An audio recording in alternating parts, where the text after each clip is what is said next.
বিশ্বাসে মিলাই বস্তু তর্কে বহুদূর। আজকে একটা প্রবাদ বাক্য দিয়ে এই ভিডিওটা আমি শুরু করতে চাইছি বন্ধুরা, কারণ কালকে একটা আমি ভিডিও দিয়েছিলাম তোমাদের সামনে। যদিও আজকে আমি সারাদিন কোনো ভিডিও দিতে পারিনি, কারণ আজকে প্রচন্ড ব্যস্ত ছিলাম।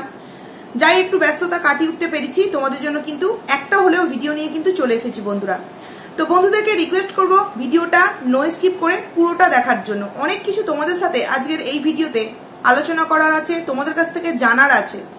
দেখো, কালকে আমি একটা ভিডিও সীমাদি ভাইকে নিয়ে তোমাদের সামনে দিয়েছিলাম। সেটাতে যেটা আমার মনে হয়েছে পার্সোনালভাবে, যেটা আমার মতামত, সেটা তো অবশ্যই আমি রেখেছিলাম। এছাড়া যেই জায়গাগুলো ডাউট লাগার কারণ ছিল, বা আমার যে একটা ভেতরকার মানে মন যেটা চাইছে আর চোখ যেটা দেখছে সেটাকে আমি এক করতে পারছিলাম না, সেই কারণেই কিন্তু কালকের ওই ভিডিওটা আমি তোমাদের সামনে দিয়েছিলাম। এইবার সেই ভিডিওটা দেওয়ার পর আমার কাছে যে প্রত্যেকটা কমেন্ট পজিটিভ আসে এরকম কিন্তু না, অনেক কিন্তু নেগেটিভ কমেন্ট এসছে। নেগেটিভ মানে অনেকেই কিন্তু একটা সন্দেহের তালিকাতে রেখেছিল। সেই জায়গায় দাঁড়িয়ে এই যে আমার যদি 2000 ভিউজ হয়, মানে 2000 ভিউয়ার্স যদি আমার ভিডিওটাকে দেখে থাকে, তাহলে সেখান থেকে আমার কথা হলো ওই একটা মানুষের মনেও সন্দেহ কেন দেখা দেবে? তার মানে কিছু তো একটা বিষয় তাদের মনের মধ্যেও মানে দানা বেঁধেছিল। সেই কারণেই আমার কমেন্ট বক্সে যখন আমি ভিডিওটা করেছিলাম, তখন তারাও তাদের মনের কথাটা আমার ভিডিওর মধ্যে এসে কমেন্ট সেকশনে জানাতে পেরেছে। সেখানে আমার মনে হয় না যে আমি কালকের ভিডিওটা করে কোনো ভুল করেছি।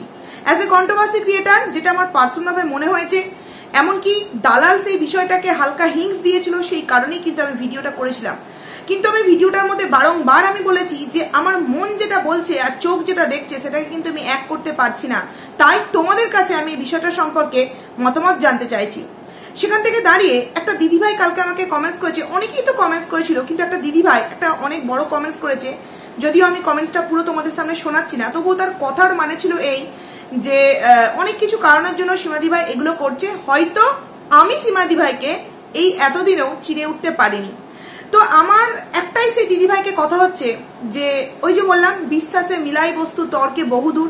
আচ্ছা, আমরা যখন এই গামলাকে ডে 1 থেকে সন্দীপদার ভিডিওতে সন্দীপদার ওয়াইফ হিসেবে যখন চিনেছি, মিত্র পরিবারের বৌমা হিসেবে যখন তাকে দেখেছি, তখন সেই মানুষটাকে, সেই গামলাকে আমরা কখনো ভাবতে পেরেছিলাম যে সেই গামলা আজ থেকে 5 বছর পর একটা রূপ দেখাবে, যে রূপ দেখে পুরো গোটা ওয়াইটি একদম যাকে বলে তোলপাড় হয়ে যাবে, মানে মন্দিরাকেও একদম ছাপিয়ে যাবে। মন্দিরা আর যাই করুক, সন্তানটাকে পাশে রেখে কিন্তু করেছিল।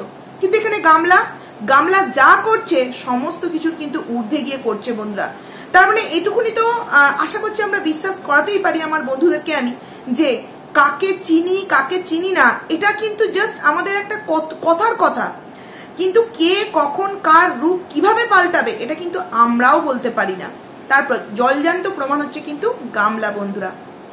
5 বছর যেই মেয়েটাকে সত্যি খুব মানে বাচ্চা বাচ্চা লাগতো, লালিত্য তার মুখের মধ্যে একটা ছিল, মাতৃত্ব বোধ ছিল তার মধ্যে, তাদের যে একটা হ্যাপি ফ্যামিলি, যখন স্বামীর সাথে তার দিদির ঝগড়া শান্তি হয়েছিল, কিভাবে একটা ওয়াইফ সেই স্বামীর পাশে গিয়ে দাঁড়িয়েছিল। সন্দীপ হয়তো জানা বলেছে, তার থেকে বেশি হয়তো এই গামলা গিয়ে বলেছিল। তারপর সেই মেয়েটা 5 বছর পর যে খেলটা মানে শুরু করলো, যে খেলাটা, সেই খেলার দৌড় তোমরা আজকে দেখতেই পাচ্ছ, যে সেই খেলার দৌড়ে নিজে জয়লাভ হওয়ার জন্য কিন্তু ছেলেটাকে তুরুপে তাস বানিয়ে কাঠগড়ায় নামাতেও কিন্তু একবারও দ্বিধাবোধ করছে না এই গামলা।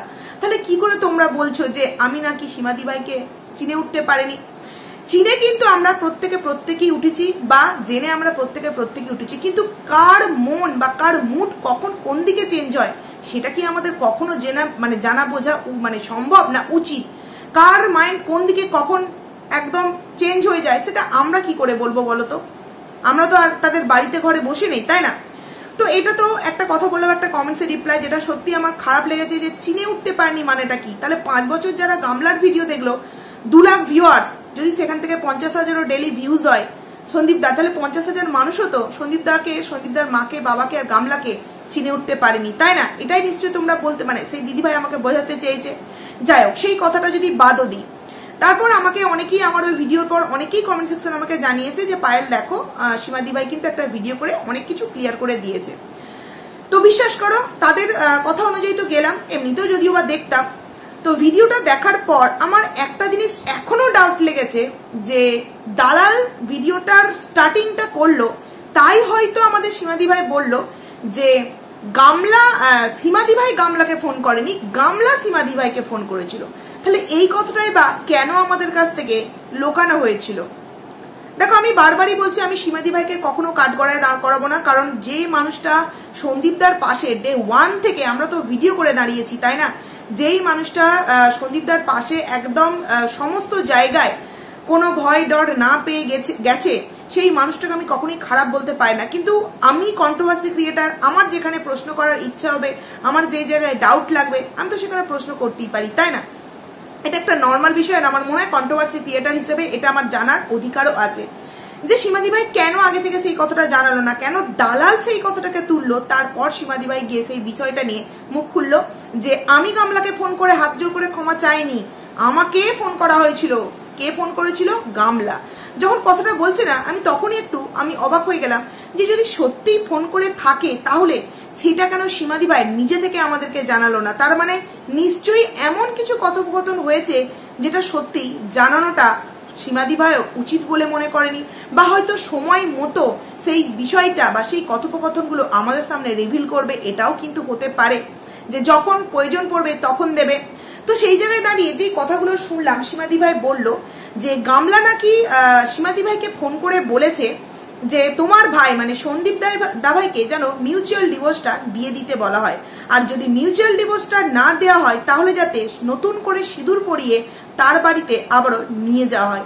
মানে সত্যি এই কথাটা যখন গামলা বলেছে আর সীমাদি ভাই সেটা জোর গলায় বলছে যে ওটা নাকি কল রেকর্ডিং করে রেখে দিয়েছে, তাহলে একের পর দুটোর পর 3টে ভিডিও না দিয়ে যদি এই কল রেকর্ডিংটা আমাদের সামনে অ্যাজ এ প্রুফ দেওয়া হয়, তাহলে তো আর কোনো মানে প্রমাণের প্রয়োজনই পড়বে না যে দালাল কি বলছে, কে কি বলছে, বা আরো একটা রূপ, গামলার আরো একটা রূপ সবার সামনে বেরিয়ে আসবে যে ও ল্যাটাদীপ্তর কাছে কতটা সুখে আছে।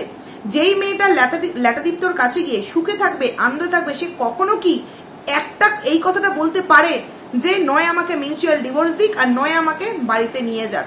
এই কথাটা কি কখনো বলতে পারবে? কখনো কিন্তু বলতে পারবে না। তাহলে যদি কথাটা বলেই থাকে, সেই কথাটার প্রমাণ তো আমরা দেখতে চাইছি, তাই না? তাই আমি অন্তত বলবো যে সেই কল রেকর্ডিংটা যেন আমাদের সামনে দেওয়া হয়। দেখো, মুখের কথা, আমি ওই যে বললাম মুখের কথা তো অবভিয়াসলি বিশ্বাস করব, কিন্তু যেখানে 5-5টা বছর গামলাকে আমরা চিনে উঠেছি, ভালো করে বুঝেছি, কত তাকে নিয়ে আমরা মানে ভালো কথা বলতাম যে সত্যি কি সুন্দর একটা বন্ডিং পরিবার, কি সুন্দর একটা মানে শাশুড়ির সাথে বৌমার কত সুন্দর একটা মেলবন্ধন যে একটা পরিবার, সেটা সত্যি এই সন্দীপ দাদের পরিবারকে দেখলে বোঝা যায়। সেখান থেকে দাঁড়িয়েও কিন্তু আমরা ভুল প্রমাণিত হয়েছি, আমি বলে নয়, যে কজনই এই সন্দীপদার ভিডিও দেখতো, যদি 50,000 মানে ভিউয়ার্স এই ভিডিও দেখেছে আজ 5 বছর, তারাও কিন্তু ভুল প্রমাণিত হয়েছে। তারা নিজেদের কখনো প্রথম বিশ্বাসই করতে পারেনি যে গামলা এরকম কিছু করতে পারে, কিন্তু আজকে তারা বিশ্বাস করতে বাধ্য হয়েছে যে না, হ্যাঁ, গামলা যেই গামলাকে আমরা এতদিন দেখেছিলাম সেটা ভুল, গামলা সত্যি এমন কিছু করেছে। বন্ধুরা, সেখান থেকে দাঁড়িয়ে আমার কাছে প্রশ্ন হলো যে এই যে কথাটা হয়েছিল, সেই কথাটা সীমাদি ভাইয়ের তরফ থেকে কেন আগে জানানো হলো না? কেন এই দালাল একটু উস্কানি দিল, তারপর গিয়ে সীমাদি ভাই মুখটা খুললো যে হ্যাঁ আমি ফোন করিনি, আমি কারোর পায়ে মানে ধরিনি, হাতে ধরিনি, আমাকে ফোন করে মিউচুয়াল ডিভোর্স যদি হয় ভালো, আর যদি না হয় তাতে যেন সন্দীপ দাভাই এই গামলাকে নতুন করে সিঁদুর পরিয়ে বাড়ি নিয়ে আসে। এই কথাটা শোনার পর আমার কিন্তু এখনো পর্যন্ত, জানি না আবারও আমাকে অনেকে কমেন্টস করবে যে তুমি চেনো নিয়ে করনি, হ্যাঁ চিনিনি, ঠিক আছে চলো আমি চিনিনি, কিন্তু যেটা আমার মনে হচ্ছে অ্যাজ এ কন্ট্রোভার্সি ক্রিয়েটার হিসেবে এটা তো আমার জানতে ইচ্ছাই করছি যে যার কাছে যে কল রেকর্ডিংটা আছে সেটা কেন দেওয়া হচ্ছে না, এটা কেন দেওয়া হচ্ছে না? যদি দিয়ে দেওয়া হয় তাহলে আমাদের মনে এই প্রশ্নগুলো উঠবে না, তাই না? না, আমি বিশ্বাস করি না, এই কথাটা একবারও বলবো না। অবশ্যই যেই মানুষটা সন্দীপদার পাশে এতদিন ছিল সেই মানুষটাকে বিশ্বাস না করার কোনো প্রশ্নই ওঠে না, কিন্তু কোথাও না কোথাও গামলা যে দালাল যে কথাটা বলছে সেটা যে ভুল, সেটা প্রমাণিত করবার জন্য একটাই মোক্ষম উপায় এখন, সেটা হচ্ছে ওই কল রেকর্ডিংটা সবাইকার সামনে কিন্তু আনা। তো আমি রিকোয়েস্ট করবো আমার ভিউয়ার্সদেরকেও যে নিশ্চয়ই তারাও এই কল রেকর্ডিংটা শুনতে চায়, কি তোমরা শুনতে চাও কিনা সেটা অবশ্যই কিন্তু তোমরা কমেন্টস করে জানিও বন্ধুরা। তো এটা তো বললাম, তারপর যথারীতি আজকে গামলার একটা শর্ট ভিডিও দেখতে পেলাম, একটা কোনো ব্লগ ভিডিও আসেনি, শর্ট ভিডিওই গামলা আমাদেরকে একটুখানি জাস্ট জানালো যে সে কোথাও আজকে গেছে, মানে বসিরহাটে গেছে, না কোনো কোর্টে সে যায়নি, তবে খুব একটা দরকারে গেছে, সে নাকি আমাদেরকে সেটা নেক্সট ব্লগে জানাতে পারবে। তো সেই কারণে সে আজকে কোনো ভিডিও দিতে পারেনি। যাই হোক, আমি একটা কথা বুঝতে পারলাম না, সে যদি আজকে কোর্টে গিয়ে থাকে, সে বললো এডিট করতে পারেনি ভিডিও, মানে সারাদিন করে তো কি, মানে কি করে যার জন্য ভিডিও এডিটিং করতে পারে না। না দেখো, অনেক সময় কি হয়, দেখো ভিডিও করার মানে এক একটা মানুষের এক এক ধরনের মানে কি বলবো স্টাইল হয়। যেমন আমাদের এপি ব্লগসের প্রিয়া দিদিভাইয়ের ভিডিও করার স্টাইলটা আমার খুব ভালো লাগে। কোনো সময় গাছের ফাঁক থেকে, কোনো সময় বা অনেক দূর থেকে, কোনো সময় কাছ থেকে, কোনো সময় আবারও মিডিল জায়গা থেকে। কিন্তু গামলার ভিডিওতে কিন্তু এত অ্যাঙ্গেল আমরা চেঞ্জ করতে দেখি না, তাই না? ও নর্মালভাবে ডেলি ব্লগ কোথাও একটা স্ট্যান্ড লাগিয়ে রেখে দিয়েছে, সেখান থেকে কিন্তু পুরো ভিডিওটা শ্যুট করা হচ্ছে। সেখান থেকে দাঁড়িয়ে না কোনো মিউজিক অ্যাড করে, না কোনো রকম কোনো কিছু করে, তাহলে সেই জায়গায় ভিডিওটাকে এডিটিং করতে এত সময় লাগার কথা নয়। নাকি কোনো ভিডিও শ্যুট করাই নেই বন্ধুরা, যেই কারণে বলার কোনো উপায় না পেয়ে বলছে এডিটিং করতে পারে। নাহলে ভাবো, যেই মেয়েটা 7 দিন ভিডিও দেওয়া বন্ধ রেখেছিল, সেই মেয়েটা একদিন ভিডিও দেওয়ার পর আবারও কি তার পরের দিন ভিডিও মিস দিতে পারে? আবার কালকেই সেই মেয়েটা নিজের ভিডিওতে বলেছিল যে এবার থেকে ডেলি তোমরা ভিডিও দেখতে পাবে। সেখানে কি করে সেই মেয়েটা সেই ভিডিওটা দেওয়ার পরের দিনই ভিডিওটাকে অফ করে দিল বন্ধুরা। কারণ কি, তার কোনো ভিডিও শ্যুট করা নেই বন্ধুরা, তার কাছে কোনো ভিডিও শ্যুট করা নেই, সেই কারণেই সে কোনো ভিডিও দিতে পারেনি। কারণ সে তো এসে ইনস্ট্যান্ট সেই ভিডিওটা বানিয়ে আমাদের সামনে কালকে জাস্ট পাবলিক করে দিয়েছিল। মানে পরশু এসেছিল, যেদিনকে স্ট্রাইকটা উঠেছিল সেই দিন সকালে এসে ভিডিওটা জাস্ট শুট করে পাবলিক করে দিয়েছিল, যে বকবকা নিয়ে। তার পরের দিনে সেই দিনকার সারাদিনের ভিডিওটা কালকে পাবলিক করেছিল। তাহলে তার আগের দিনগুলোতে সে তো বাড়িতেই ছিল না, সে কি ভিডিও দেবে? সেই কারণে সে কোনো ভিডিও দিতে পারেনি। যথারীতি আজকে আবার সারাদিনও ভিডিও শ্যুট করছে সে। এই আজকের মানে যে শ্যুট করা বিষয়গুলো, সেইগুলোই তোমরা কিন্তু দেখবে কালকে দেখতে পাবে।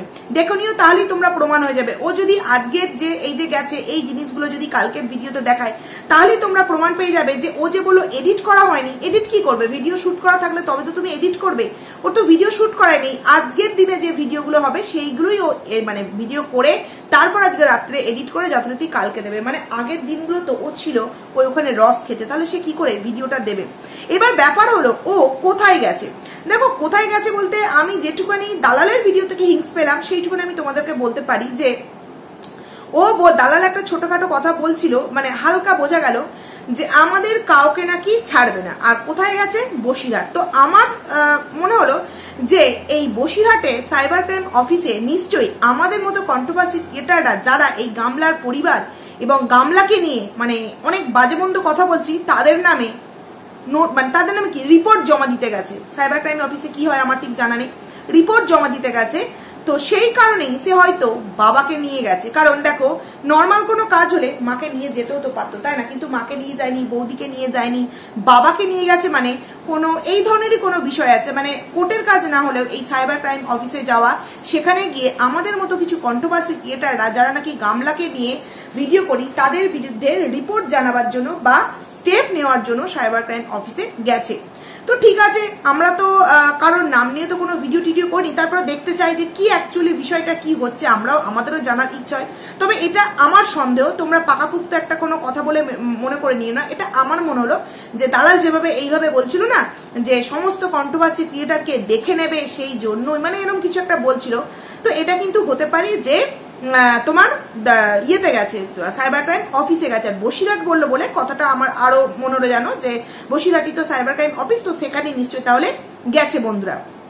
এছাড়াও আরো একটা কথা আমি তোমাদের সামনে বলতে পারি, নাকি এটা যে দালাল কিছুদিন আগে একটা কথা বলেছিল যে আমার যে লিগাল অ্যাডভাইজার আছে সে খুব ভালো, তুই আয়, তোর প্রবলেম নিয়ে তুই আলোচনা করতে পারিস। তাহলে কি বাবা মা আর গামলা মিলে এই দালালের বাড়ি গেছে, দালালের লিগাল অ্যাডভাইজার যে আছে তার সাথে সলা পরামর্শ করতে?